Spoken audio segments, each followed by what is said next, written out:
the Florida Springs Task Force, and he was director of the Governor's Florida Springs Initiative. He conducted Florida Springs conferences in 2000 and 2003 and coordinated the Florida Springs rally here in Tallahassee at the Capitol in 2010. He's the only person I know that has a spring named after him, Stevenson Spring, along the Suwannee River. For his outstanding stewardship in Florida, he was recognized by the governor and cabinet as Jim Stevenson Resource Manager of the Year. I'm going to also introduce Dr. Robert Knight.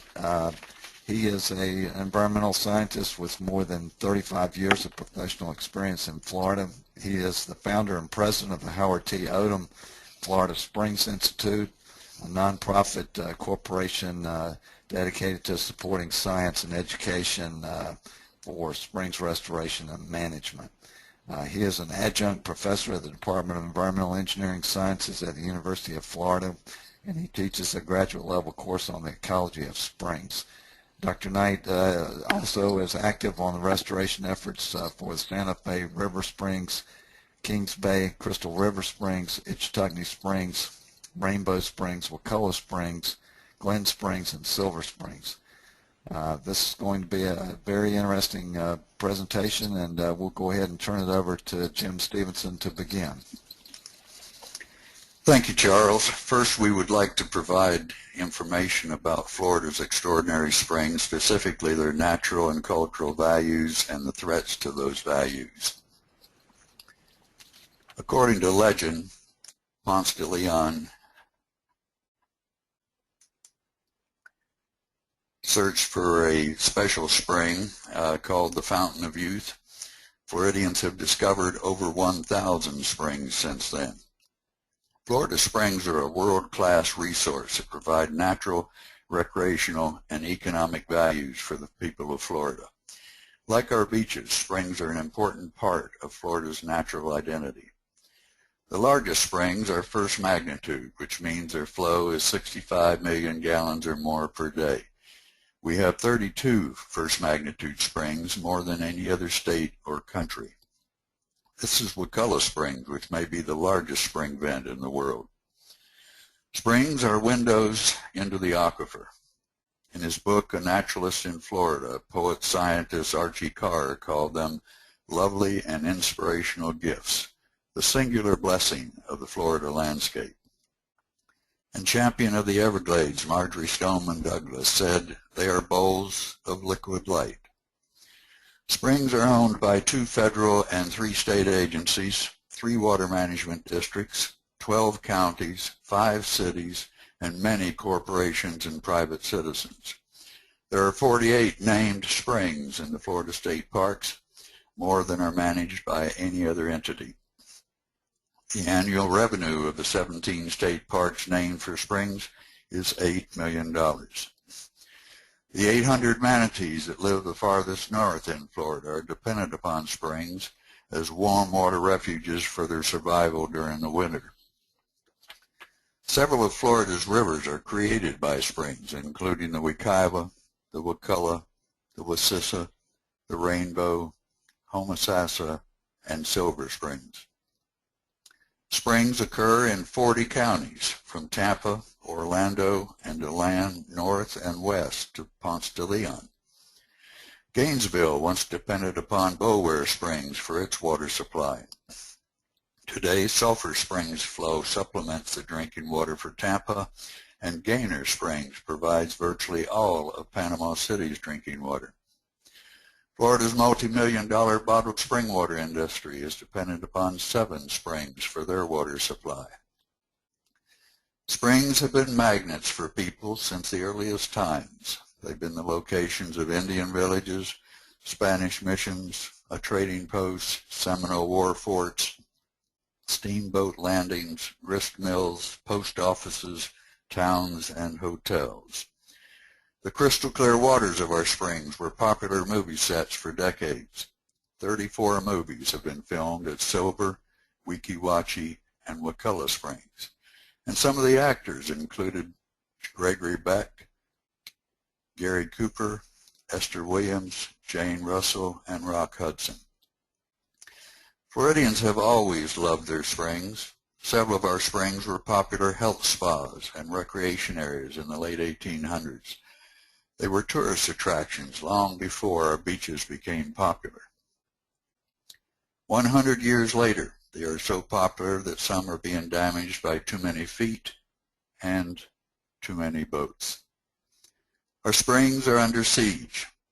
At the Florida Springs Conference, writer Al Burt said it is painful to know that they are at risk. Protecting springs from overuse from the public can be accomplished. Other impacts are more difficult to understand and to overcome. The values and benefits of a spring, scenic beauty, fish and wildlife, and recreation, are found at the spring. They are dependent upon water. However, protection of the water must be applied in the spring's basin before it reaches the spring.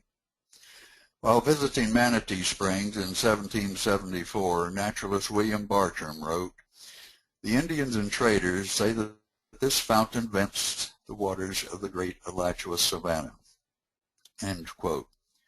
The Great Alachua Savannah is Payne's Prairie on the south side of Gainesville, 35 miles east of Manatee Spring. The spring's waters do not flow that far.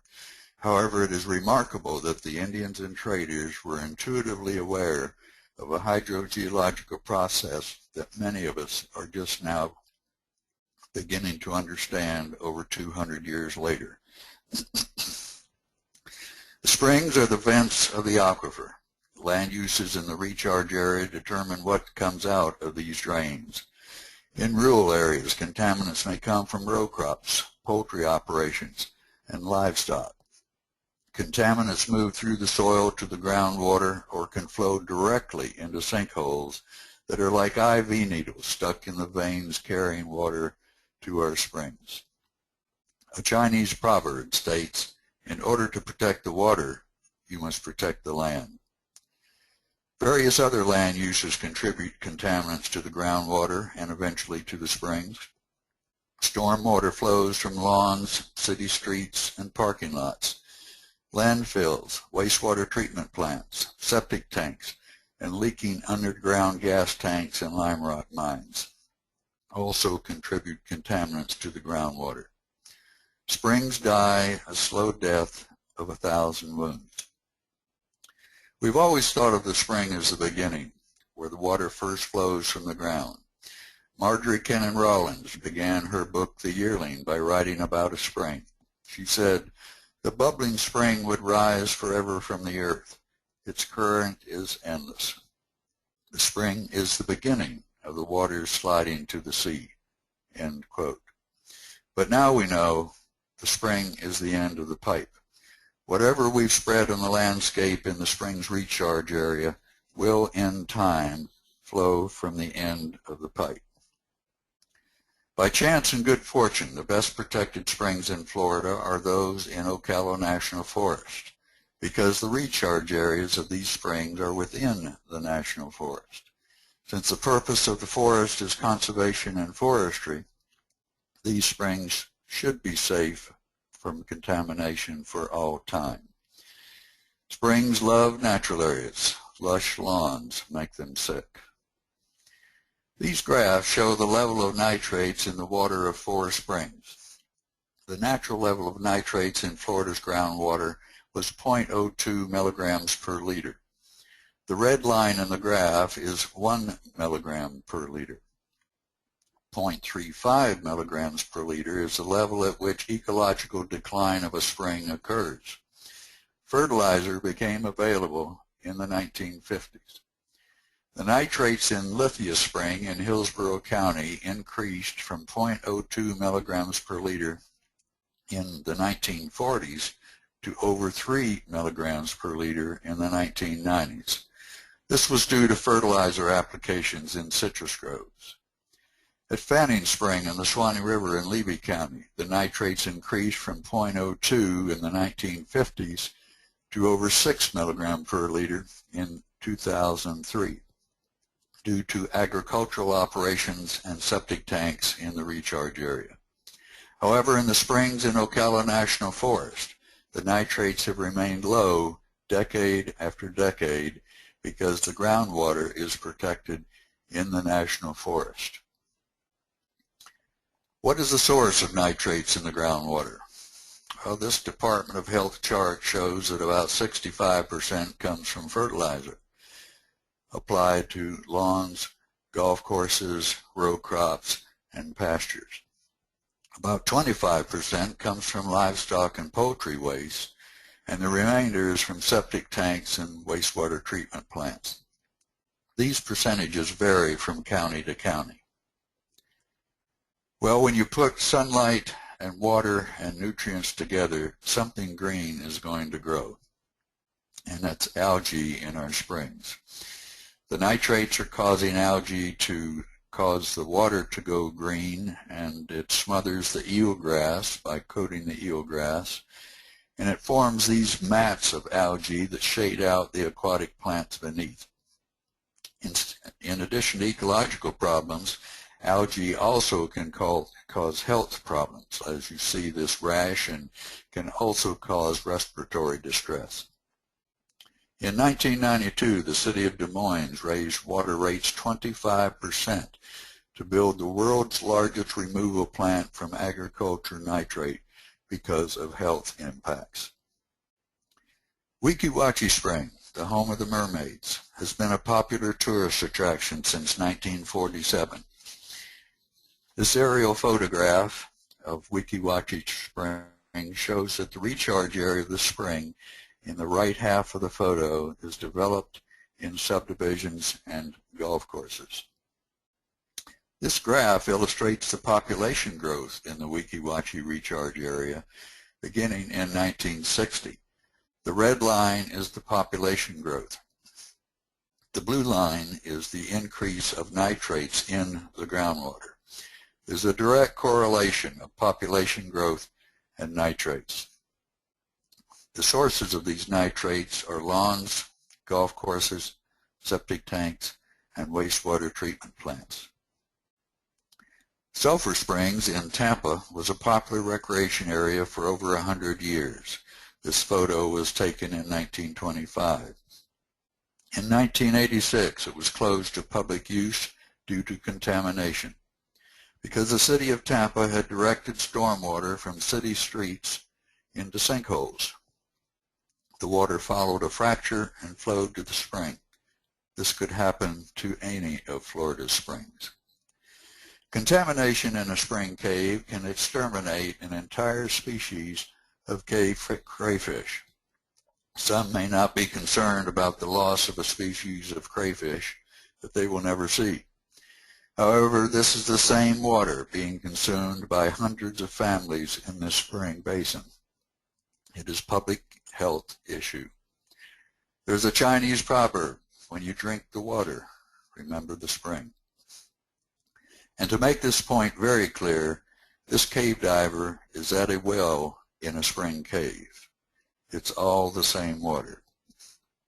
Spring protection consists of two parts: protection of water quality and protection of spring flow. The springs in South Florida no longer flow because of drainage and pumping in their recharge areas. The Hampton Spring Hotel near Perry was a popular resort in the early 1900s. It had 60 guest rooms. It was constructed at Hampton Spring because of the reputed healing qualities of the spring water. In 1954, a paper mill was constructed nearby, and today Hampton Spring no longer flows. Kissingen Spring near Bartow in Polk County was a popular recreation area as shown in this 1947 photo. I'm told that Governor Childs used to swim here as a boy. In 1950 it stopped flowing because of phosphate mining in its recharge area. This is Kissingen Spring today. Take away the water and all that is left is a hole in the ground. Turn off your lawn sprinkler and the spring will whisper thank you. Turn off a pump and 100 springs will whisper thank you. South Florida has the Everglades, North Florida has the springs. North Florida Springs are the environmental equivalent of South Florida's Everglades. If we're to save our springs, we cannot procrastinate. It is virtually too late to take action to protect Salt Spring in Pasco County, since its recharge area is essentially completely undeveloped. The Florida Springs Task Force developed a set of 12 protection strategies that must be used to protect Florida's springs. Anytime it takes 12 strategies to accomplish something, you know it's complicated. Today we'll focus on land use planning. And now Dr. Bob Knight will provide a case study for Rainbow Springs. Thank you, Jim. Okay, Bob, you're ready to go. Okay, well, thank you, Jim. That was a great introduction. I'm going to give a case study of Rainbow Springs, where the Florida Springs Institute has recently completed a restoration plan that was begun by DEP in 2010 as part of the Springs Initiative that Jim helped start. Unfortunately, the Florida Springs Initiative was defunded in 2011, and the plan that was in its first year of preparation was not completed. The Florida Springs Institute was started in 2010 in anticipation of declining funding going on at the state to protect springs, and so the Springs Institute was started to provide a new focal point for springs protection. And can I have the first slide, Vivian? Did not see that yet. Okay, this is Vivian. Let me see why it's not showing. Just a moment, please. Thank you. Can you show me what you are seeing on the screen right now? I'm just seeing the cover sheet, 1,000 Friends of Florida Lessons Learned. Okay.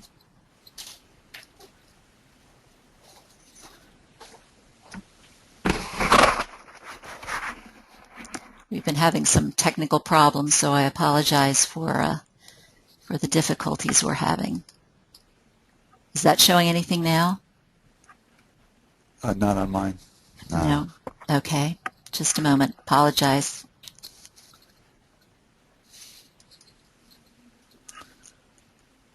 Rainbow Springs is one of the largest springs in Florida.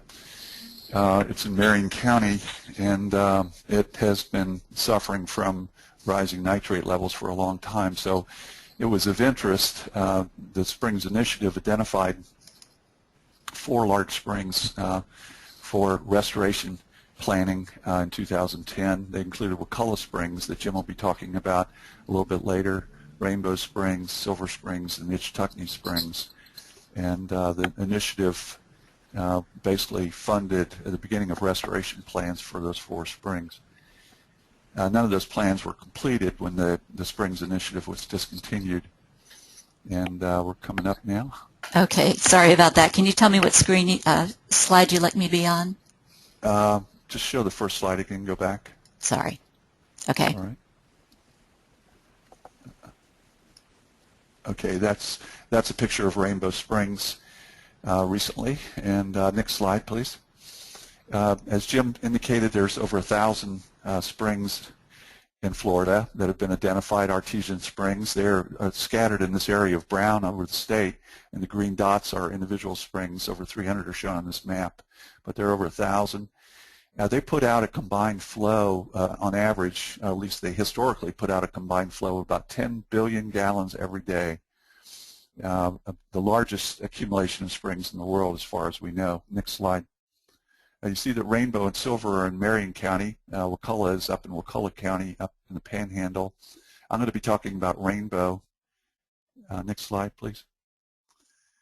But first of all, just a little more on background. Springs are essential habitat because of their unique qualities. They have constant water temperature. They have constant water clarity. They, in the past, had constant water chemistry and constant flow. And those properties are just unique in terms of freshwater ecosystems, and so that the plant and animal communities that developed in springs over the very long prehistory of Florida are adapted to those kind of conditions. When you start changing any of those forcing functions in terms of water clarity or water temperature or water flow or water quality, you start changing springs. Next slide, please. Springs are really one of the best reasons to live in North Florida. They are our only relief during the summer months. If we didn't have air conditioning, we'd all be in springs. And they attract a lot of people. Just the springs in the state parks have been estimated to generate over $300 million a year in local revenue, creating many tens of thousands of jobs. And it's for recreation that springs are so important to humans. We don't have to have a spring to live, but wildlife does. Next slide. Most of our springs, all of our large ones, especially the ones in state parks, are protected by law in the state of Florida. They're what we call outstanding Florida waters. That was a designation given because of their unique properties and their formerly pristine water quality. The standard for most waters in Florida is you're allowed to degrade the water to its water quality standards, so it doesn't violate certain water quality standards. But the standards, the quality can be lowered in most Florida waters to those levels. That's not true in outstanding Florida waters, where the law specifically says there's to be no degradation. And yet our springs are seeing declining flows, and at the same time that's causing increasing temperatures during the summer, specific increases in salt or specific conductance, increases in nitrate, decreasing dissolved oxygen and water clarity. These are all violations of OFW requirements, and there are a lot of efforts going on in the state now to turn these things around. Unfortunately, a lot of those efforts are public-driven rather than being driven by our state agencies, who sometimes tend to deny that these problems are an issue. Next slide. So most of our springs are impaired now. This is a list of some that are impaired by algae, and these are pictures. Rainbow Springs in the lower right-hand corner, Weeki Wachee, Silver, Jackson Blue. These are our largest springs, all of which are now found to be impaired by nitrate, which is from nitrogen fertilizer. Next slide, please. What are the effects of these changes, both flow declines and rising nitrate? Well, there are synergistic effects where the effects of one is greater when it's also being affected by the other. We're seeing increased algal densities in springs. We're seeing the decline of our native plant communities, probably in response to increasing algae and increasing nitrate levels and reduced flows. The effect of that on the whole ecosystem is one of decreasing photosynthesis and the efficiency of photosynthesis, the ability of these springs to convert sunlight into food. And less food in springs means less fish and less turtles and all the other wildlife that use these springs. Next slide. Now getting specifically to Rainbow. Rainbow is just one of hundreds and hundreds of springs that are impaired, as I've previously discussed. So I just want to use Rainbow as a case history of where the impairments are coming from and what needs to be done to reverse those impairments if we want to restore Rainbow Springs. The Rainbow Springs spring shed, its maximum extent spring shed, is shown by the blue line here. You see Rainbow Springs at the bottom of the page, at the bottom of the spring shed there, thank you. But the spring shed includes about 737 square miles. That's over 470,000 acres, very large piece of land. The western part of Marion County into Alachua County and the eastern part of Levy County. It also shares land with Silver Springs Spring Shed, shown to the right of Rainbow Springs, about 20 miles away. The Silver Spring Shed maximum extent was about 1,200 square miles historically, and Silver Springs was the largest spring in the world in terms of average flow. It had the highest average flow of any spring in the world, over 500 million gallons a day for decade after decade after decade until the last 20 or so years. And you see that these spring sheds overlap. Well, the springs compete for recharge water, rainfall that has recharged the aquifer. And if water levels in the aquifer are lower, they tend to go to Rainbow Springs to the southwest rather than to the east to Silver Springs. And the reason for that is Rainbow Springs is about 10 feet lower elevationally than Silver Springs is. It's the lower outlet point from this portion of the aquifer, and when aquifer levels decline, this Silver Springs spring shed declines, and Rainbow gets flow that otherwise would have gone to Silver. We call that pirating flow. Rainbow apparently is pirating flow from Silver. Next slide. This Rainbow Spring Shed is shown here with the land uses in various colors. The red is agricultural land uses. It's really the largest single land use in the Rainbow Spring Shed is agriculture.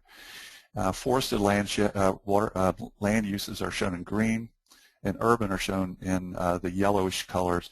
So the brighter colors make up about half of the land use in the Rainbow Spring Shed. These are the land uses that Jim talked about that are ultimately putting nutrients on the land and pulling water from the aquifer. And I just will say that all water that's pumped from the groundwater, which is over 90% of our water use in the north here, and 100% essentially of the water use in the Rainbow Spring Shed, comes at the expense of the springs. In other words, every gallon that we pump for our uses that we don't return to the aquifer is one less gallon that comes out of the springs. Every glass you fill, every time you wash your car and you evaporate water, that is less water for the springs. So I just wanted to emphasize that point. But this is the area that applies where nitrogen applications to the land really make a difference at Rainbow. Next slide. And the reason it makes such a big difference is because Rainbow Springs is highly vulnerable, or the spring shed is highly vulnerable to contamination from the surface.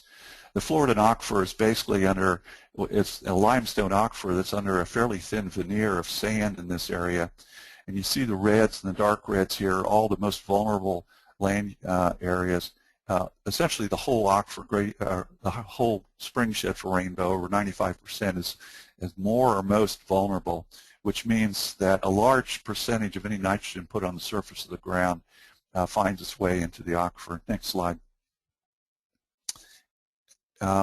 I want to talk about three major problems that are occurring at Rainbow Springs and talk about the source of those problems and what needs to be done to alleviate those problems. The first is declining spring flows. Agricultural uses, residential uses, golf course uses, every one of these uses reduces the flow at Rainbow Springs or at some other spring. There's no other source of water. There's no other magical source of water. In the past, that 10 billion gallons a day of recharge we got on average in Florida all came out at springs. During drier years, that would be much less water. During wet years, it'd be greater. So the Floridan aquifer provided water to springs year-round, year after year, even during droughts. No longer is that the case. Next slide. These are the larger permitted pumping sites in Marion County and Rainbow Springs Spring Shed. The red dots are ones that are authorized by the Southwest Florida Water Management District. The green dots are from the St. Johns River Water Management District. The darker blue dots are from the Swanee River Water Management District. Much of the spring shed for Rainbow is in the Southwest Florida Water Management District. There's about 50 million gallons a day of permitted large withdrawals in the spring shed, as well as tens of thousands of individual wells. But these are the larger ones that account for most of the water that's being pumped from the Floridan aquifer. That allocates 50 million gallons a day. The actual pumping that we estimate based on the U.S. Geological Survey numbers is about half of that right now. But there is no monitoring of many of these wells, and so there's no real good indication of how much is actually being used. It's basically guesswork. Next slide. In the Southwest Florida Water Management District, this map shows all the consumptive use permits, about 23,000 existing permits. These permits are for large water users. Those are water users typically over 100,000 gallons a day or a well of 6 inches or greater. The estimated pumping in the Southwest Florida Water Management District is close to 1 billion gallons a day, or in other words, 1/10 of the entire recharge to the whole Floridan aquifer in Florida. But it's actually 39% of the average recharge within the Southwest Florida Water Management District. In other words, if you take all the recharge in the district, and if it had all flowed historically out of springs, and you take the amount of pumping now, we would be reducing the overall spring flow in the district by 40%. That's not quite the case. The spring flow reduction in the district is closer to 20%, but that's only because groundwater is being pulled in from the neighboring districts, the Swanee River District and the St. Johns District. And actually the permitted use in the Southwest Florida Water Management District is over 100% of the recharge in the district. In other words, this is an indication of just how unsustainable these permits are and the issuance of these permits are to have permitted away over 100% of the average recharge. And like I said, during drier years, you'd have 25-35% less recharge. So we've way over permitted the aquifer here. If we pumped to these allowable rates, which we may be doing some years because we don't know what we're pumping, then there would be no spring flow at all in the district. Next slide. These are the actual flows at Rainbow Springs over the period of record, which goes back more than 100 years. The blue line at the top is the smooth line. The blue dots show the annual variation in spring flow at Rainbow. And of course, springs vary in flow based on how much recharge occurred that year and the year before. So they go up and down over a fairly tight range. Rainbow is one of the largest springs in the state, over 400 million gallons a day in the past, over almost 800 cubic feet per second. But its average flow has declined by 142 million gallons a day over this period of record. This is in response to declining groundwater levels, and we don't have groundwater level data going back that far, but for the period that we have, groundwater levels have declined about 3 feet adjacent to Rainbow Springs, and that's all it takes in these high recharge areas, highly conductive areas of the aquifer to reduce spring flows is a few feet of drawdown of the aquifer. In fact, a drawdown as little as 10 feet, 20 feet can easily dry up a spring, as Jim showed some examples in his earlier presentation. So we think we're pumping about 25 million gallons a day out of the Rainbow Springs spring shed, but there's about 142 million gallon a day flow reduction. And what's causing that? Well, some of it's due to rainfall declines. There have been rainfall declines locally.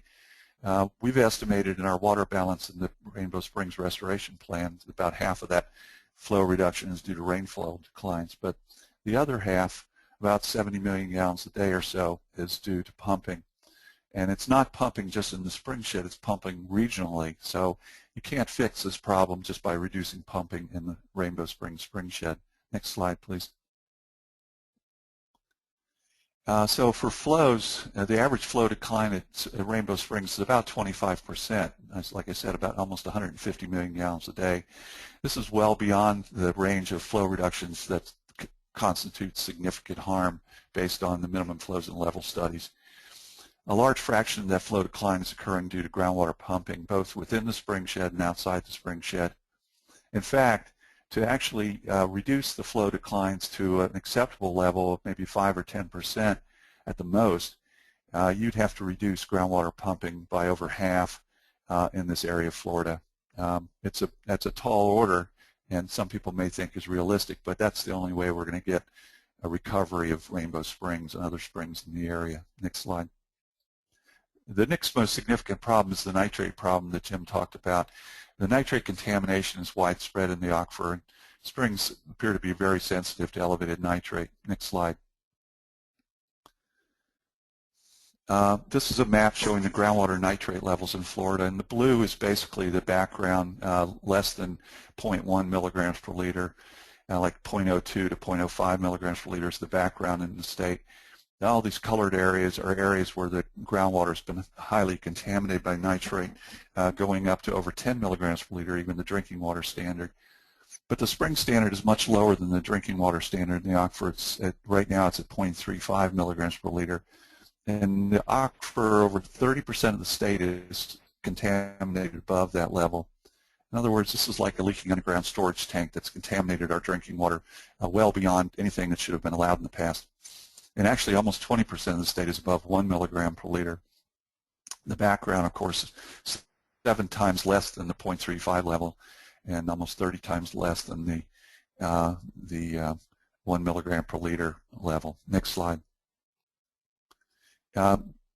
a close-up of Marion County shows the areas of the county that are contaminated with nitrate are the western areas of the county where the aquifer is unconfined, where it's vulnerable, like I showed in that aquifer vulnerability map.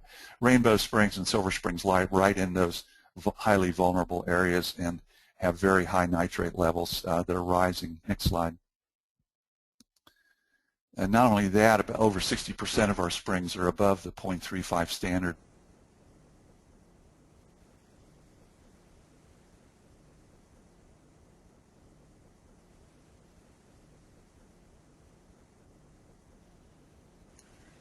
We seem to have lost audio for Bob. Oh, I'm here. Can you hear me? Okay, we can hear you now. Thank you. Okay. Over 60% of our springs in the state are impaired by nitrate above this standard. Next slide, please.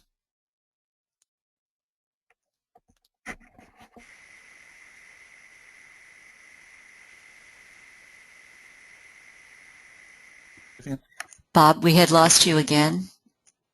Are you on now, Okay. Bob? Okay. Yeah, I'm here. Okay. There you go. These are the estimated sources of nitrogen. Can you hear me now, Vivian? Yes, we can hear you. Yes. These are the estimated sources of nitrogen to Rainbow Springs. About 95% are from agricultural fertilizer use, but certainly residential urban fertilizer use is also a big problem. And other sources are listed but are of less importance at Rainbow in particular. Next slide. These are the nitrate levels in Rainbow Springs at the spring boils themselves, and they are rising exponentially, incredibly fast rate of nitrate rise. Even though fertilizer use has actually leveled off in the last decade, nitrate's still rising, which indicates likely that we have a legacy effect. We're going to be seeing this nitrate for some time. The sooner we stop putting it on the land, the sooner we'll see it reduce concentrations in the springs. Next slide, please. The actual nitrogen loads coming out of Rainbow Springs have increased from about 49 metric tons per year in the 1920s and 30s to about 900 metric tons now. I'm just trying to show you how much fertilizer is being wasted on these agricultural lands. These are not good lands for agriculture. They are very droughty. They need a lot of water, so a lot of water has to be pumped to grow crops on these lands, and then they're highly vulnerable to loss of nitrogen to the groundwater. Next slide. So for nitrogen, the groundwater feeding Rainbow Springs is contaminated. It will be for some time to come, but the sooner we reduce the load going to the land, the sooner we'll start seeing recovery at Rainbow Springs. The DEP, and as well as the Springs Institute, has estimated that over an 80% reduction in nitrogen loads will be required to restore Rainbow Springs to the 0.35 milligram per liter nitrogen standard. Next slide. The third problem at Rainbow is really one of recreation. We're loving this spring and harming it in the process. These are some numbers from a recent study by the University of Florida in terms of the number of tubers, kayakers, swimmers, motorboaters, and scuba boats. Next slide.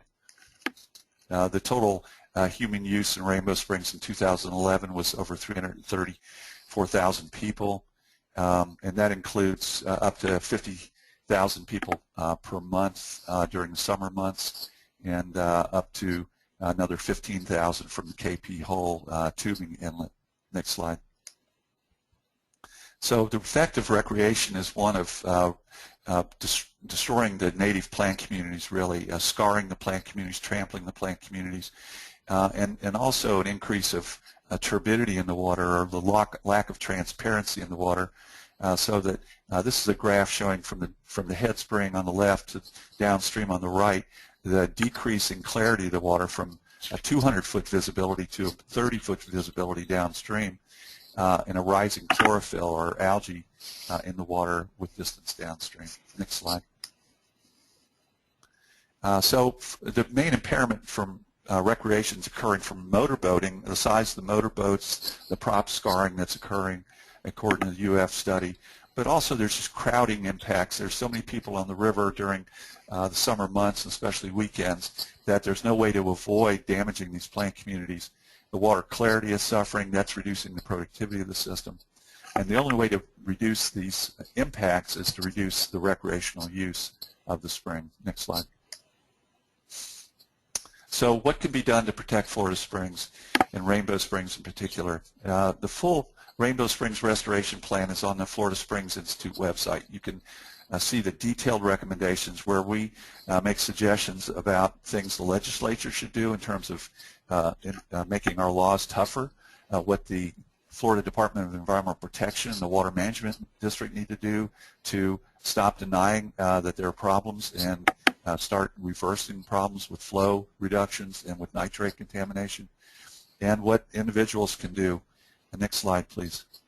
So individuals need to be involved. We're all part of this problem. We can conserve water at home and at work. We can stop using fertilizer. Next slide. As professionals and as citizens, we can collect data and inform our state's water management agencies. There's a wonderful group of citizens that are devoting themselves to Rainbow Springs, the Rainbow River Conservation Group, that are very important. You can join groups like that to have a voice. Next slide, please. And we all need to contact our legislators. There's a real chance of Springs legislation for the first time in a decade this year. But we need to insist on that it really be strong and protective and not let it be a smokescreen for additional business as usual that we've been seeing. This last year there's been a lot of claims about things done for Springs, but they're not making a difference. So we need to do more. Our state government needs to do more. Next slide. And we all need to work towards a sustainable water future. This is our drinking water. This is the whole economy of Florida we're talking about. When we contaminate springs and destroy springs, we're contaminating and destroying the Florida aquifer. And to prevent that next slide is fine. To prevent that, we need to, at Rainbow, to heal it, we're going to need to reduce groundwater extractions. We're going to need to reduce nitrogen fertilizer use. We're going to need to limit recreation to sustainable levels. And those things are actually all required by Florida law right now, so we really just need to enforce existing laws. And last slide. And you can learn a lot more about Florida Springs at the Florida Springs Institute website, and that by visiting the Florida State Museum in Gainesville, the Springs Eternal exhibit. So thank you very much.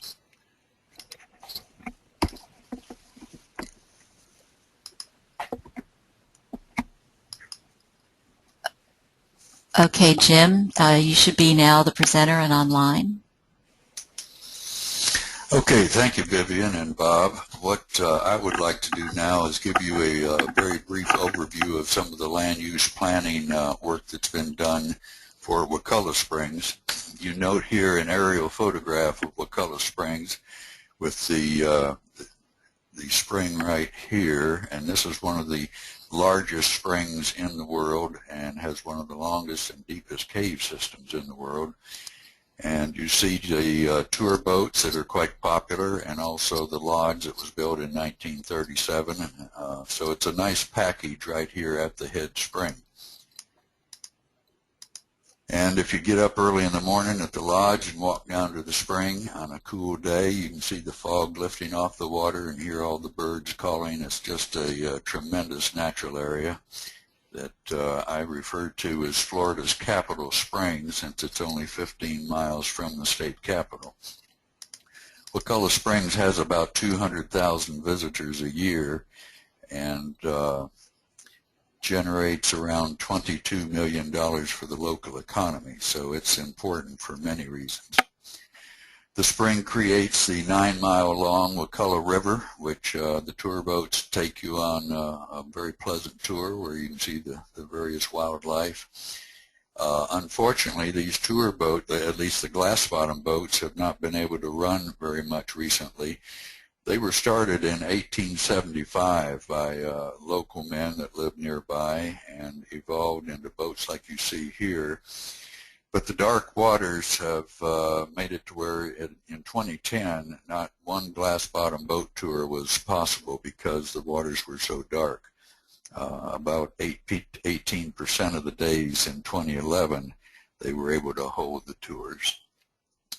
This used to be the place for movies, one of the places. 8 films were made here, and you'll note the film crew is trying to get the elephant to get in the water.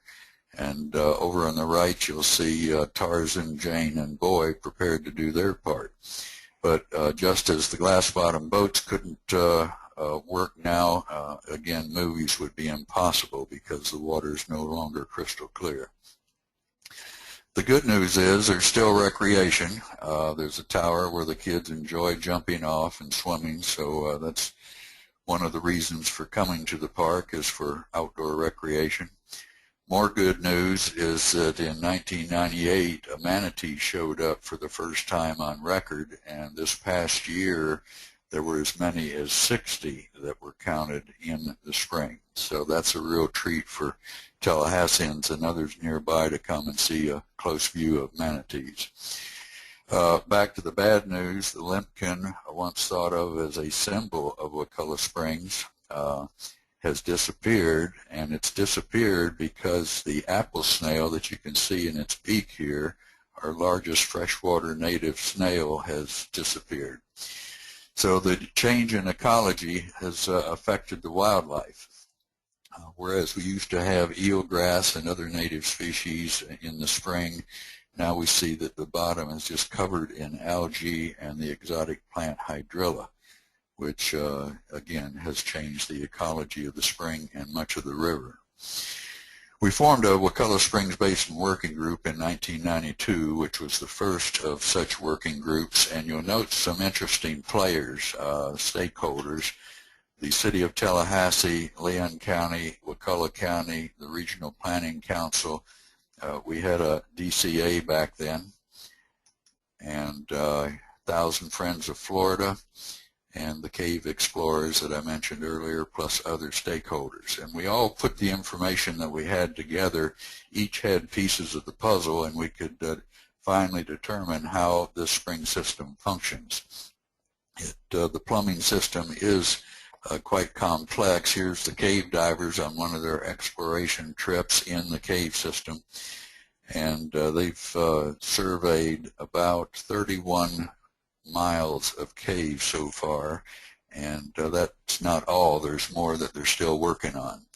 When we started the working group in 1992, the cave divers were our main stakeholders, since they had been working in the area for so long. This was the map that they had created at the time, and you'll note here's the county line between Leon and Wakulla County. Tallahassee is up here off the map. This crossbars here is Apalachicola National Forest. The pink lines are the caves that had been mapped, and here's Wakulla Springs in Wakulla Springs State Park. So that's what we knew in 1992, but that began to rapidly change. If you look at the entire spring shed or recharge area, it's approximately 1,200 square miles. You can see the Florida-Georgia line right here, and the Ochlockonee River, which separates Gadsden and Leon County. Now this is a very important map, and it was a while before we figured all this out. But all of this land, about 350 square miles, including the piece in Georgia, has about 200 to 300 feet of clay. And that means that very little recharge can make it through that dense clay. So all the contaminants from what agriculture is in the area, especially in Georgia, has to flow out to the Ochlockonee River in various streams and then on out to the bay. So those surface waters are not affecting Wakulla Springs State Park, which is right here. So the black line is the recharge area, the spring shed. Half of it is of little consequence because we're only getting an inch of recharge there. But a second priority is this area right here that I call the springs, or the lakes area, because of the large lakes. Here's the city of Tallahassee, which contributes much of the contaminants to Wakulla Springs. Now, we get 8 inches of recharge there, even though there's a lot of clay to repel any contaminants. But the difference is each of these large lakes has a sinkhole, and those sinkholes are flowing much of the time, and this past year a couple of these large lakes went completely dry because of sinks. So that's where much of the 8 inches of recharge comes from. Now, the highest priority in the entire recharge area is below the geological feature that we call the Cody Scarp. That's this red line right here. That's where the clay pretty well drops out, and we have an area down here called the Woodville Karst Plain that has no clay layer to speak of and therefore can be easily contaminated. This area, because of the absence of clay, gets 18 inches of recharge a year. So that's our high priority area where we spent most of the time trying to learn more and do more. This is the cave system here that I mentioned. There's 31 miles of it mapped so far, and it goes about a mile into Leon County. Now it goes further up, but the cave divers haven't been able to squeeze through some of the smaller passages to permit them to explore more of the area. We're very fortunate to have Apalachicola National Forest as a neighbor because their waters are clean. So what waters come out of the forest are dark from rainfall and the tannin and vegetation, but they're not causing a serious pollution problem. All right, so we go to a closer up map, and this line right here is the basin boundary, which can fluctuate depending upon rainfall. Here's Wakulla Springs, and the green is Wakulla Springs State Park. Again, this is the cave system. This is the cave system right here reaching into Leon County. Tallahassee at the capital is at an elevation of 200 feet above sea level. Wakulla Springs is 5 feet above sea level. So you can see that's quite a drastic drop even for us being in Florida. And we also know what flows downhill. So these wavy blue lines indicate the flow of water down through the spring shed, the spring basin, to Wakulla Springs. So if one lives or works in this area, each is contaminating. I mean, every time you flush and every time you fertilize your yard, you're contaminating the groundwater, and it is headed for Wakulla Springs. We did some good map work in recent past. This is called the Wakulla Aquifer Vulnerability Assessment, and it assesses the vulnerability of the aquifer. This happens to be Wakulla County. The red is highly vulnerable, and the green is vulnerable. The dark blue is less vulnerable. And so the part of the spring basin that is in Wakulla County is along this pointer line right here. So that's 14% of Wakulla County and amounts to about 85 square miles. So again, the red is the highly vulnerable area, and Wakulla Springs is right at this spot. And this is what Wakulla County Commission did. They created a spring protection zone in that area that I just outlined. So here's the basin boundary for Wakulla Springs. Here's the river and the spring. The light green was a 1 mile wide protection zone that the county created in 1994 at our request, and all we had to go by was cave diver maps, but we overlaid a 1 mile wide protection zone on top of the cave system, at least what we knew then. We know now that the cave system comes out here, as you see the pointer, going to Wakulla Springs. So we're very proud of Wakulla County for doing that. It was a big step, and everybody in the county now knows that this is a vulnerable area that they must be careful with as they develop. And Leon County is in much the situation. They followed Wakulla County's lead. Again, this vulnerability map shows the red as being the most vulnerable, and the green a little less vulnerable. So what Leon County did was create a protection zone, which is outlined by this line, in that corner of the county. So that was perfect. They did exactly what we needed, and they made changes in their comp plan to reinforce that. So both counties are being relatively rare in Florida for a county to take this kind of action to protect their spring. So here's the two counties together, and both protection zones combined, as you can see, to protect the quality in the aquifer as the water heads for Wakulla Spring. This is another view of it, with this being the basin boundary, and Wakulla Springs down here at the bottom, and it's only about 11 miles to the coast. Now, there's this 900-pound gorilla that lives on top of the hill that we call Tallahassee.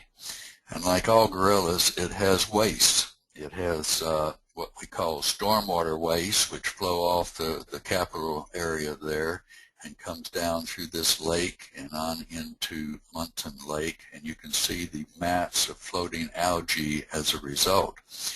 It also has another kind of waste that flows down here to the wastewater treatment plant. So that's the waste we've been focusing on. The wastewater treatment plant is being upgraded to advanced wastewater treatment at considerable cost, but the city of Tallahassee has done so. And I believe they've already dropped the nitrates in the wastewater from 12 milligrams per liter to 3 milligrams per liter. And the stormwater, the city and county both have spent millions and millions of dollars to overcome the stormwater issue, and so we're real proud of their action on that as well. Now, you've heard the term karst. This is karst. It's limestone Swiss cheese, if you will, and there's no clay above it to stop the pollutants. Water can very rapidly move down through this limestone to the aquifer, and that's why karst is so vulnerable to contamination, because of that structure. Now, one big problem for us in Leon County and in part Wakulla County is septic tanks. Leon County has 39,000 septic tanks. 1,200 of them are within that protection zone that we were looking at. Now, you know how a septic tank works. Here's the dwelling, here's the tank, and here's the drain field. Well, the contaminants come out into the drain field, work their way down through the soil, and can find fractures in the limestone and enter a cave, conducting water to a spring. Now, we have an example of such a thing happening. This cave happens to be in Florida Cavern State Park near Mariana and the Panhandle. Cavers found a cave we had not known of, and they followed it for some distance and ended up beneath the park's visitor center and beneath the park's septic tank. Now, that brown stuff that you see there obviously doesn't belong in a pristine cave. It's out of the septic tank. Well, when the park discovered that, they hooked up all of their septic tanks in the park to the city of Mariana's sewage treatment system, and so that problem stopped with that action. So we're pleased about that. Here's a wastewater treatment, or excuse me, a nitrogen-reducing septic tank being placed at the park ranger station in Wakulla Springs State Park. And the state park system has done very well in controlling their waste in the various spring state parks. There's the issue of fertilizer, and I guess some homeowners associations want every yard to look like this. It's a well-manicured, lush lawn, and I suspect some fertilizers have been placed on that lawn over the years. But then we can take a look at my lawn that we have owned for over 20 years, have never once irrigated it even during the worst droughts, and have never once fertilized it, and it looks green enough to me. Now, surface waters become groundwater. You're looking here at a natural stream called Munson Slough that is bringing 30% of Tallahassee stormwater into this area here, which looks like a sinkhole. We call it a swallette because it swallows a stream. So here we have this natural stream bringing in the stormwater into the swallette that is known as Ames Sink.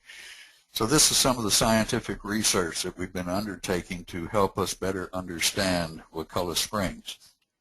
This dye flowed for 6 miles to Wakulla Springs in 17 days, and that gave us the proof that this portion of Tallahassee stormwater is flowing to and affecting Wakulla Spring. This is the sewage spray field that serves the city of Tallahassee. It's 2,000 acres in size, and there is no clay layer beneath it. The Cody Scarp that I mentioned earlier, where the clay disappears, is right along the pointer there. So when the effluent is piped to this spray field, it's sprayed out in center pivots. We put dye in the spray field monitoring wells, and in 56 days it was found at Wakulla Springs, a distance of 10 miles. So again, this is the importance of research to help us understand these spring systems. Due to that understanding that the research results provided, we're able to educate Tallahasseans and people in Leon County about how Wakulla Springs works. And this is one of those efforts that the Department of Transportation assisted us with. We held a workshop especially for local governments here in this area, focused on Wakulla Spring, and an agreement was signed by the commissioners of the three local governments, the city of Tallahassee, Wakulla County commissioners, and Leon County commissioners, signing this agreement to work together on dealing with septic tanks. So that was quite an accomplishment, but we've not yet solved the septic tank problem. I'd like to show just a few slides of another spring, some land use planning efforts there. This is Ishtutney's Head Spring, just south of Lake City and north of Gainesville. I like to call it the People's Spring because 7 million people have visited this spring since the state park was formed in 1970. And it's just an absolutely gorgeous spring. It's one of 8 springs that create the Ishtutney River that flows to the Santa Fe. So we have something like 200,000 people a year visit this spring, and it has problems too. Its nitrates are right at 1 milligram per liter.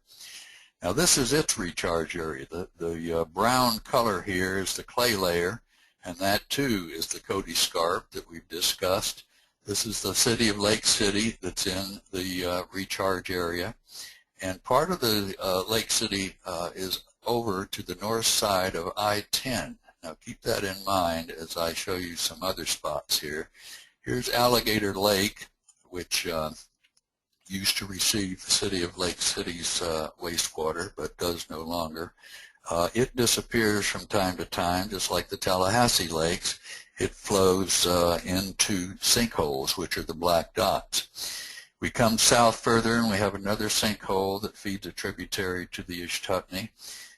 Right here is the city of Lake City spray field, right on the edge of 3 sinkholes that have been tracked to Ishtutney Springs. Another sink that flows to Ishtutney. The dye got there in 7 days, a distance of 7 miles.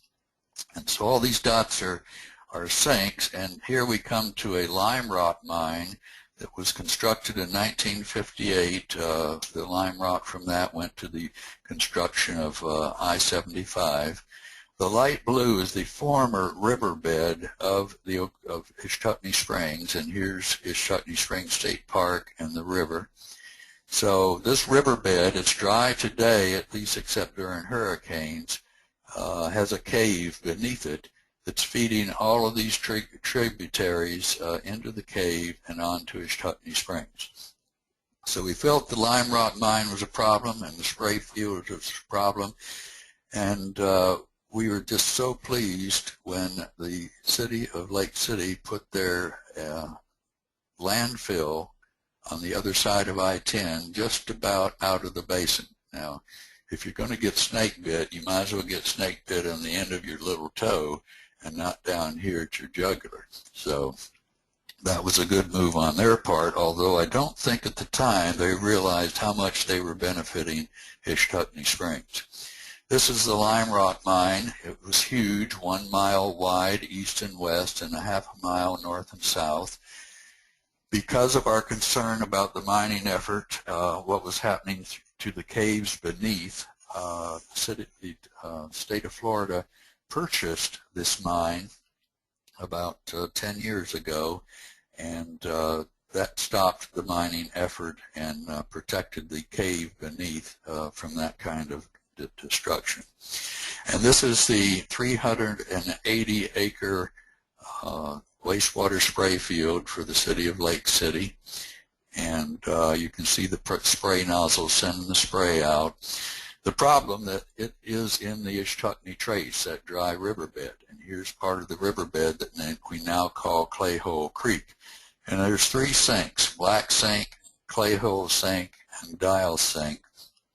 We did a research project placing the dye in those sinks, and it came up in a number of places, including Ichetucknee Springs State Park.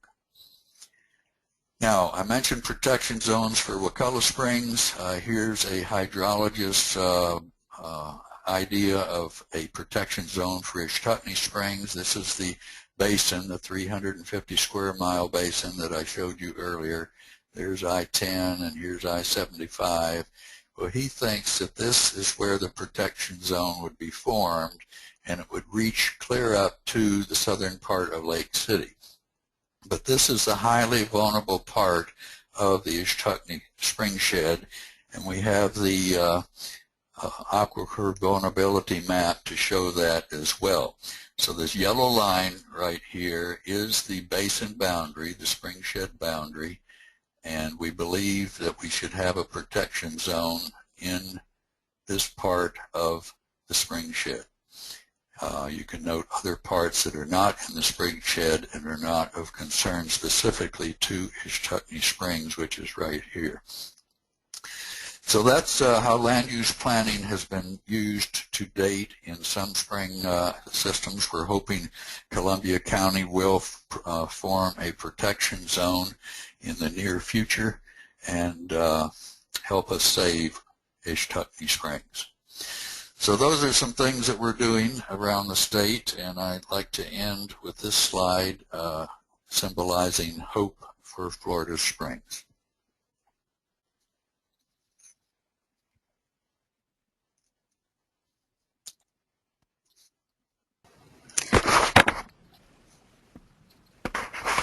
Okay. Thank you, both Jim and Bob, for your outstanding presentations.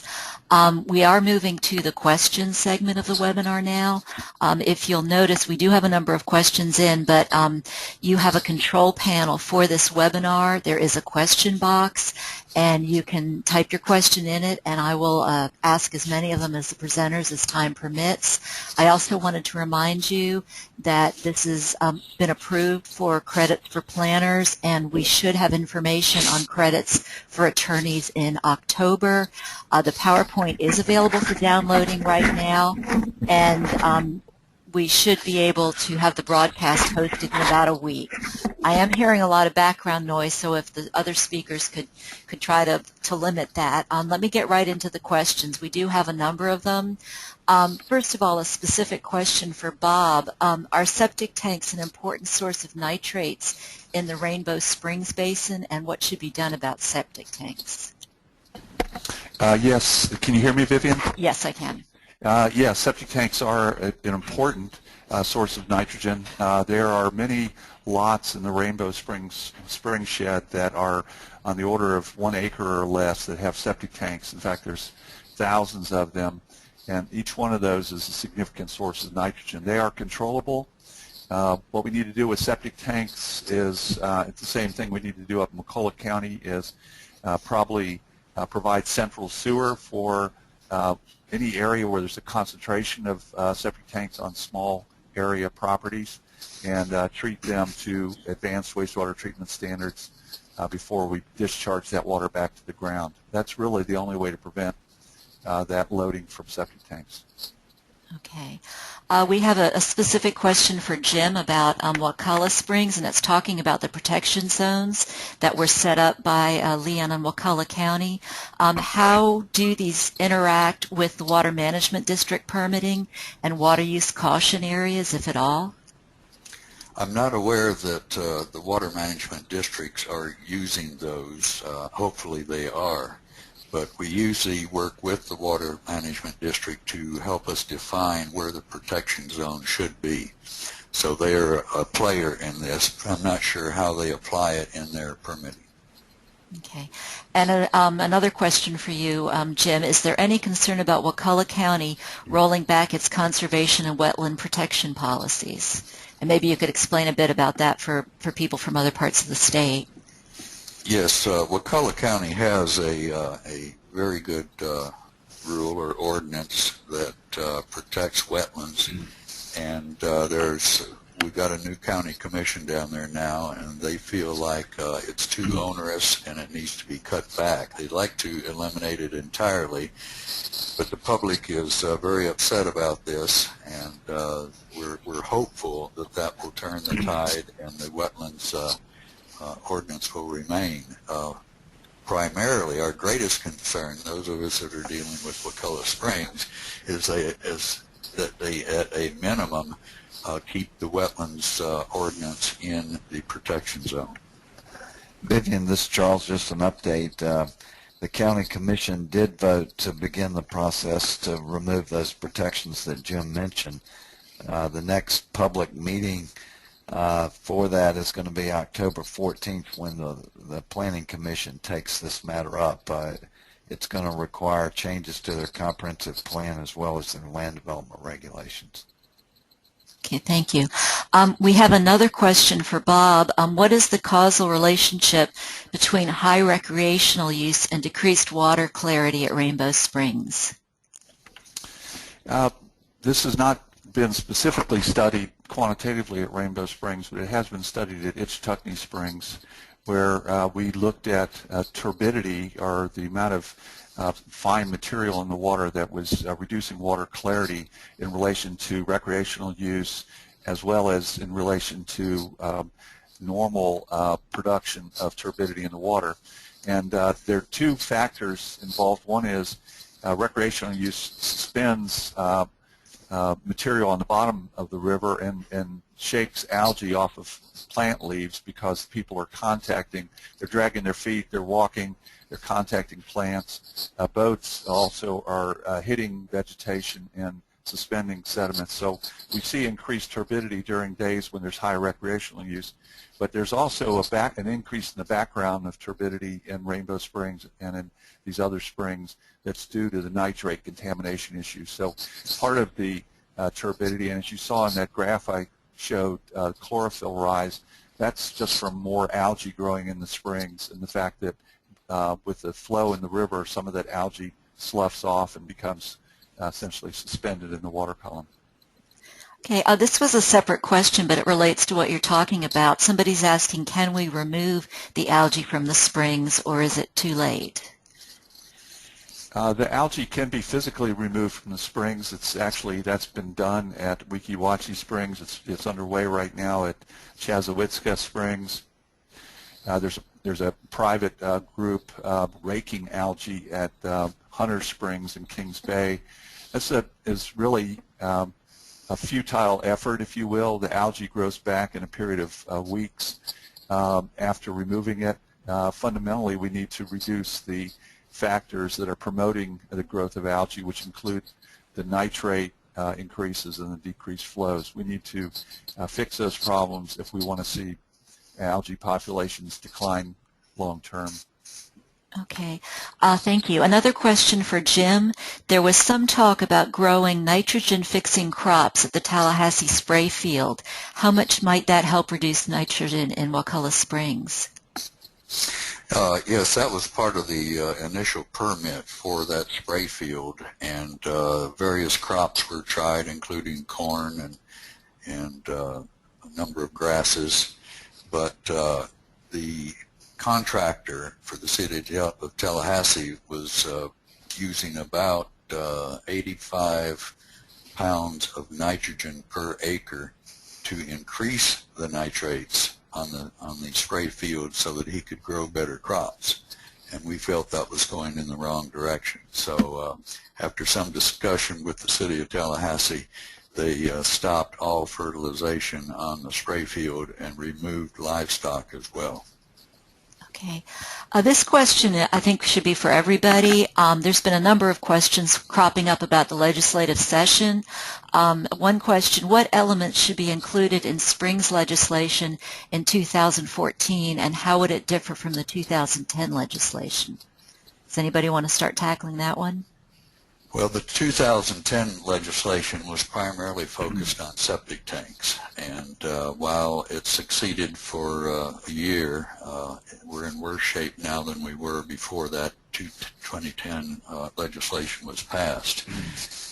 There are some attempts being made this year. A couple of senators have shown an interest in doing some Springs legislation, and I think the bottom line, it's going to take the public to become angry about this in order for the legislature to act, because there's a lot of people that don't want regulations, and we do need some regulations. While we can educate the public, some people will voluntarily change their behavior and others will not, and it's for that set that we need regulations to help protect the springs. Vivian, this is Charles. We're hearing the same thing, that there is some legislative interest in addressing springs. I think, as you've seen though from the webinar today, it is a very involved and comprehensive issue, and whether or not you can get a comprehensive bill that deals with water quality and water quantity, including some regulations, I think is to be determined, as well as the separate question of whether something should be tried in a particular spring shed first before applying it statewide. But I think it's somewhat encouraging that we are hearing that.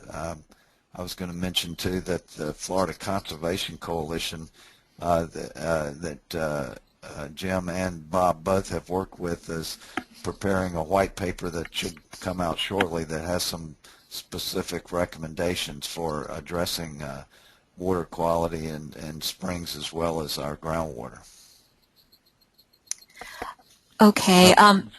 Bob, did you have anything to add about that? Yeah, let me add just a little bit. We have these fundamental issues in terms of extracting too much water from the Florida aquifer, and in terms of wasteful practices with nitrogen fertilizer, which is relatively cheap. We need to make fundamental changes in how we're living in North Florida if we really want to see the springs restored. We're past the point of crisis here. The springs have been getting worse for well over 20 years, and they're continuing to get worse. We'll lose a pretty large majority of our springs within the next 20 years if we don't halt the direction we're going on. And so what I think we need is a reassessment, an assessment, because I don't think one has been done, of exactly how much water we can withdraw from the Florida aquifer without causing harm, and get to that point as quickly as we can. Like I said, that's a significant reduction, and we need to really reassess our groundwater standard for nitrate. Our groundwater standard is 10, and yet our spring standard is 0.35. We need if we're going to protect our springs, we need a groundwater standard of 0.35 for nitrate, and we need to, like I said, cut back on how much water we're pumping and how much nitrogen we're using. That's the only way these springs are going to recover over the near term. Okay, we have another legislative question. Is there a way to handle the monitoring of actual water consumption versus consumptive use permits in terms of state legislation? Yeah, this is Bob.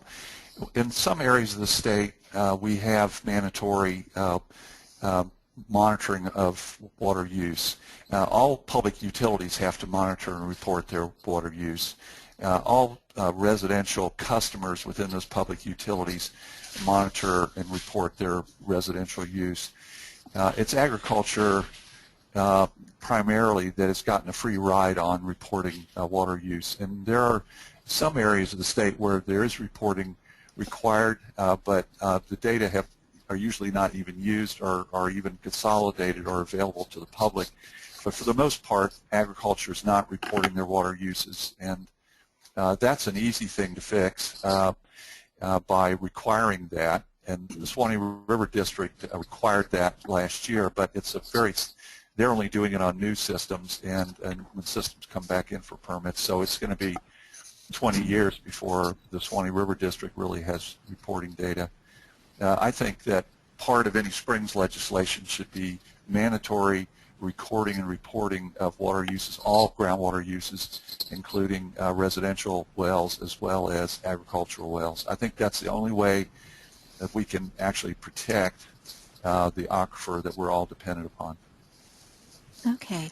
We have several questions about agricultural uses. How can the agricultural sector reduce or limit nitrogen fertilizer? Are there alternatives? This is Bob again. There really aren't good alternatives for conventional agriculture on the vulnerable areas of the aquifer.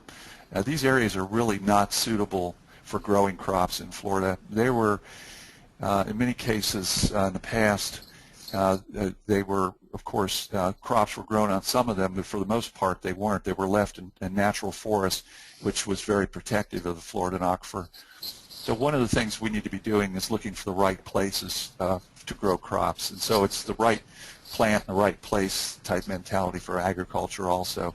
Areas where you don't have to pump large quantities of groundwater to grow a crop, and areas where the groundwater is not vulnerable to nitrate contamination should be preferred for crops, and that would put quite a dent in our existing agricultural production in North Florida. And I think we have to do that if we want to protect our springs and our groundwater. But to do that, I think we're going to have to provide economic incentives, tax incentives, and conservation incentives to agriculture to move off of the areas that are most harmful to the aquifer to areas that are less harmful. We moved the dairies out of South Florida to protect the Everglades. I'm afraid it's time to move the dairies off of Suwannee County and Dixie County and areas like that to places where they protect the aquifer. And also row crops do not have any place in these highly vulnerable areas where nitrate concentrations can be over 100 milligrams per liter under these farms.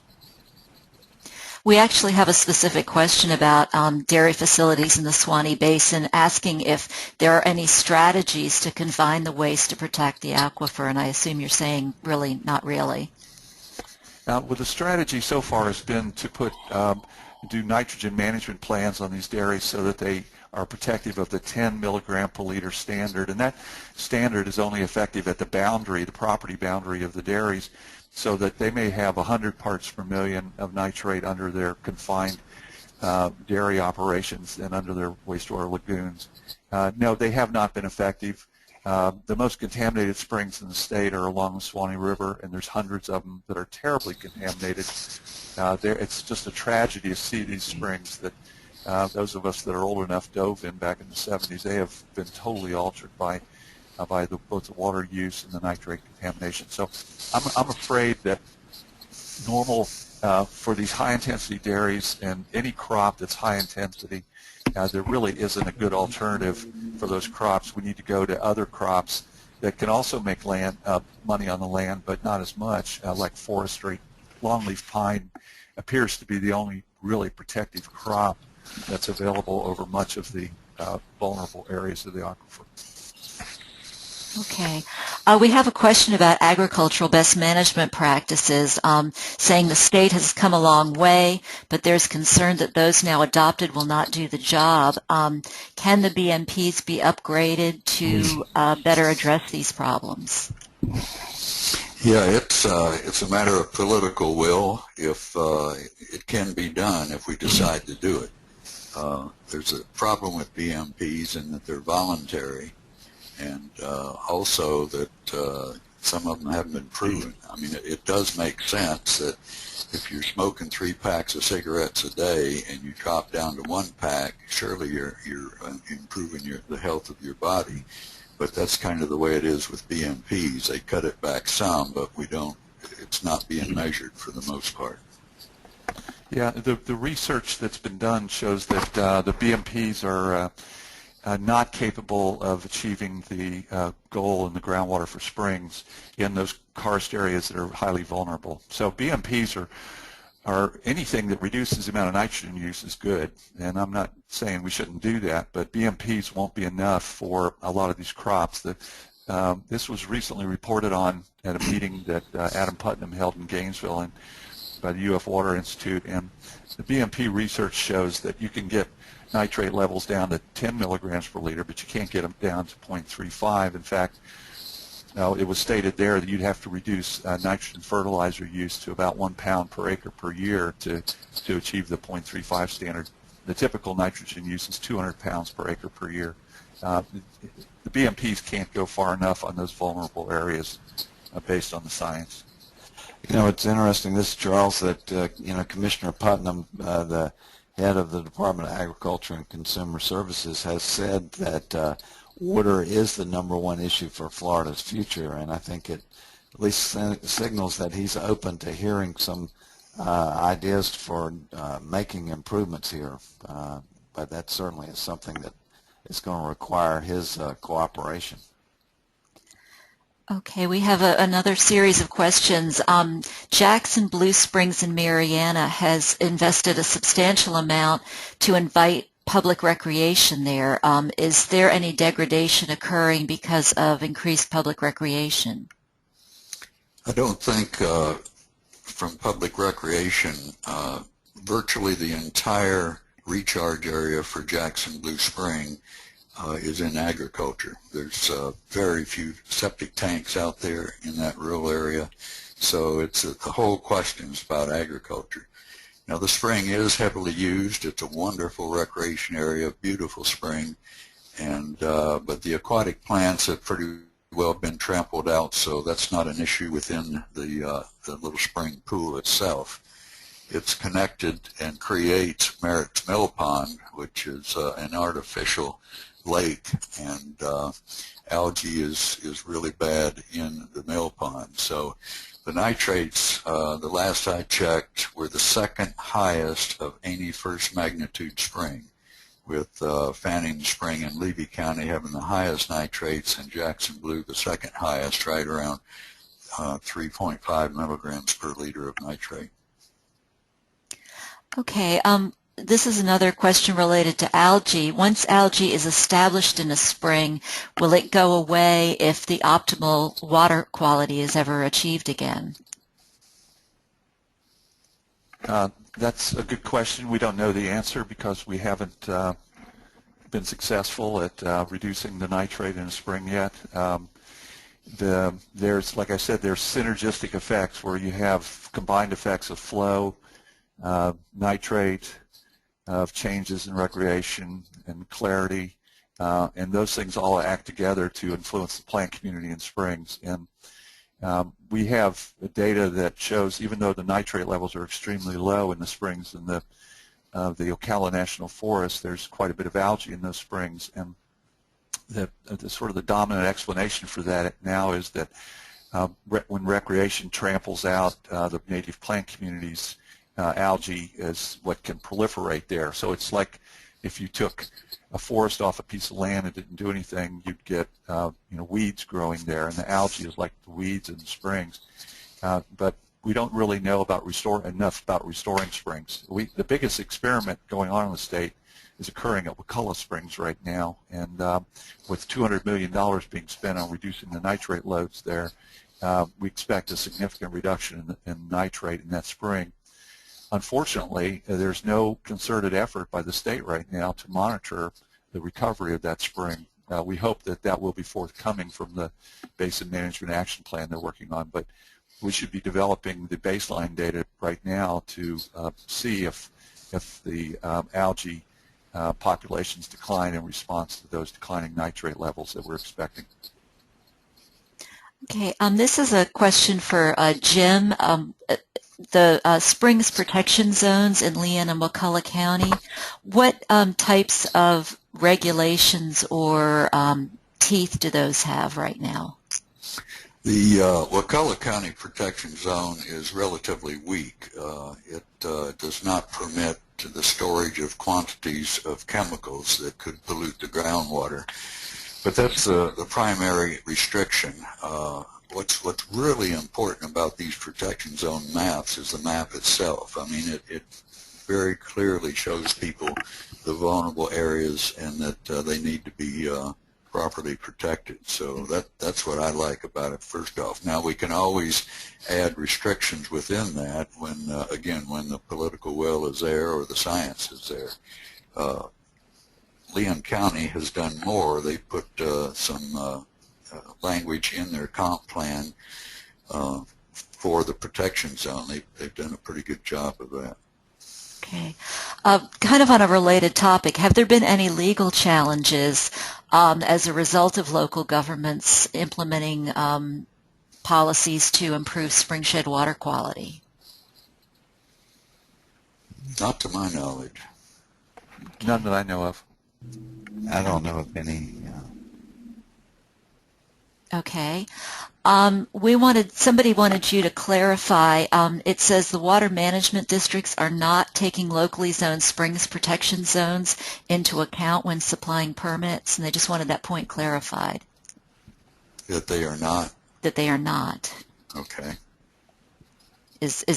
That's correct, right? They're not taking it into account. I don't know that they are. I can't say one way or the other.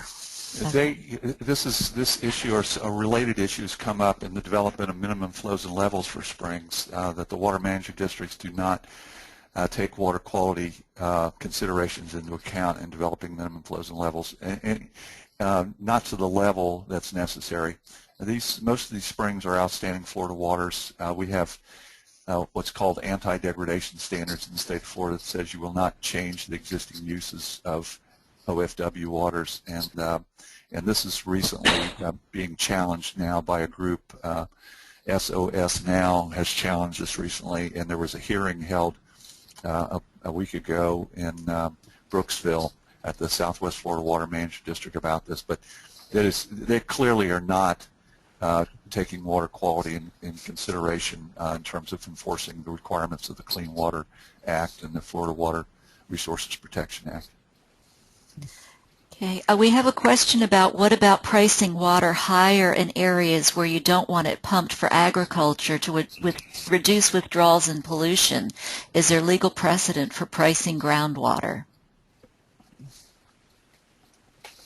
I think there's historic precedent in the discussion of pricing groundwater. I think groundwater is a public resource. It should remain as a public resource. The American West is a sad place because most of the rivers don't have any flow in them because water is a commodity. We don't want water to be a commodity in Florida, at least many people don't want that. I think what's important is to charge a user fee for water, just like we do residential customers in the cities. They pay a fee for water. I think everybody that's using the Florida aquifer needs to be paying a fee for water. I think we should call it an aquifer protection fee, and I think the money should be used to provide better incentives for conservation of water use and for development of alternative water supplies.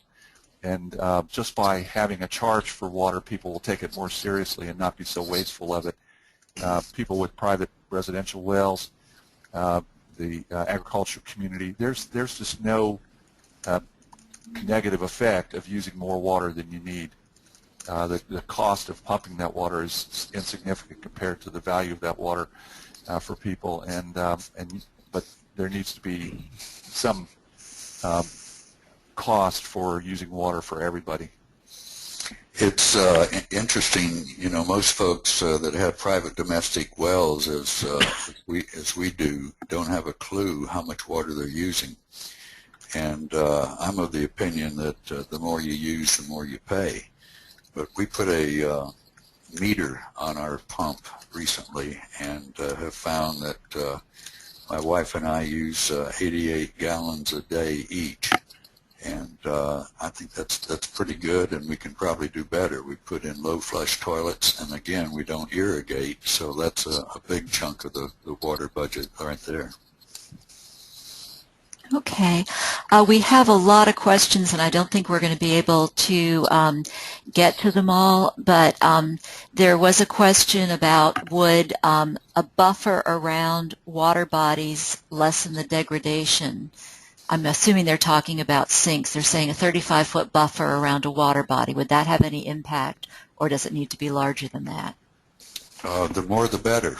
A buffer is important, and I don't know that there's a best size, but I would say the more the better. We've actually purchased some sinks in the Ishtuckney Basin for that purpose, in order to keep a permanent buffer and keep septic tanks far away from the sink and fertilizer and livestock waste and so on. So buffers are quite important. Okay, and just as a final question, let me see, we've got so many left, and I'm sorry we're not going to be able to get. We have a number on septic tanks, and maybe I'll try to meld them into one. Are there high-tech types of septic tanks that would control nitrogen pollution?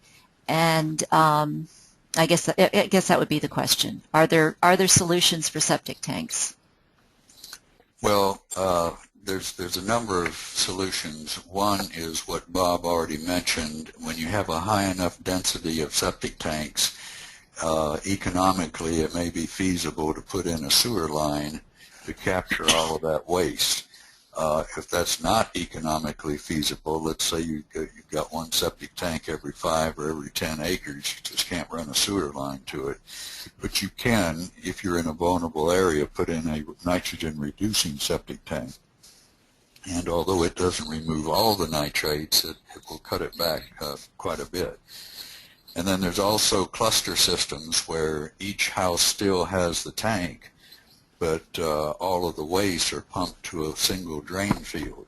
And that, I'm told, is a good method when conditions permit. So there are various things we can do, but it's correct that the standard septic tank does not remove nitrates. Nevertheless, I encourage people to pump them out at least every 5 years to be sure they're functioning right, because the purpose of the septic tank is to kill harmful bacteria that could affect your neighbor's drinking water, or your own for that matter. Could affect your swimming areas like springs, could affect oysters and clams. So there are lots of reasons for properly maintaining septic tanks. Vivian, this is Charles. The Department of Health has a legislative study that's being completed in 2014 that's looking at the higher performing septic tanks that remove nutrients, but that won't be out for a while, and of course that was part of the legislation that limited local government's ability to impose higher standards until that study was done. But like Bob and Jim have said, the issue of new septic tanks is one thing, but I think we have to keep in perspective that there are over 3 million septic tanks in the ground in Florida today. Okay, I'm sorry we're not able to take any more questions. We still have so many left, but I want to thank both Jim and Bob on behalf of 1,000 Friends for their outstanding presentations. We have had several questions. This broadcast is being recorded, and it will be posted on our website sometime next week. If you go to 1000friendsofflorida.org, and on the right-hand side there's a What's New panel, and it'll be posted there. So thank you again to everybody. We really appreciate so many people staying on the line for so long, and we really appreciate Jim and Bob doing such an outstanding job. Thank you very much. Goodbye.